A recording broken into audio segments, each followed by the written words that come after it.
It is inevitable that the ball of democracy will roll around the globe. That was Thomas Jefferson expressing his confidence in the French Revolution and democracy in general back then.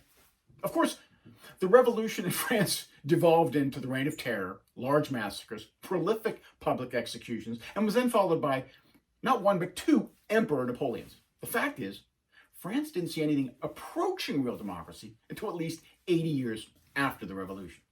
Thus did Thomas Jefferson initiate another great American tradition: tremendous naivete when it comes to democracy. And not only democracy, but progress and development in general. Now, there are plenty of examples. One of my favorites happened in 1973 when American Robert McNamara, former U.S. Secretary of Defense and then President of the World Bank, said we would eliminate poverty within a generation. A worthy goal. We didn't even come close.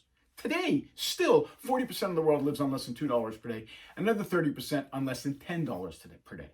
Not close. Another great example, the end of communism. Russia chose what we could call the American path: immediate elections, followed by a rapid transition to a free market capitalist system.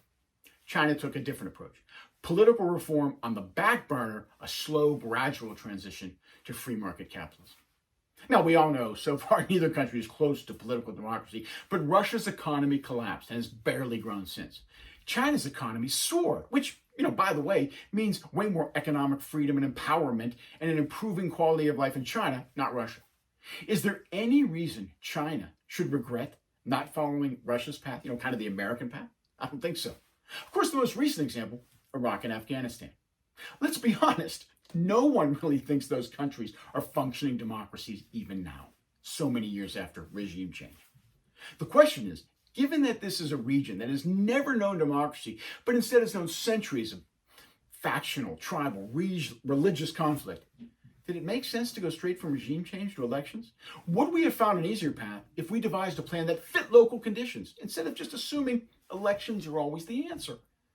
All of this reflects the conventional wisdom in America about democracy, that all countries are ready for it at all times, and that it starts with elections. The fact is, there's little to suggest this is correct. It sounds naive, and it probably is.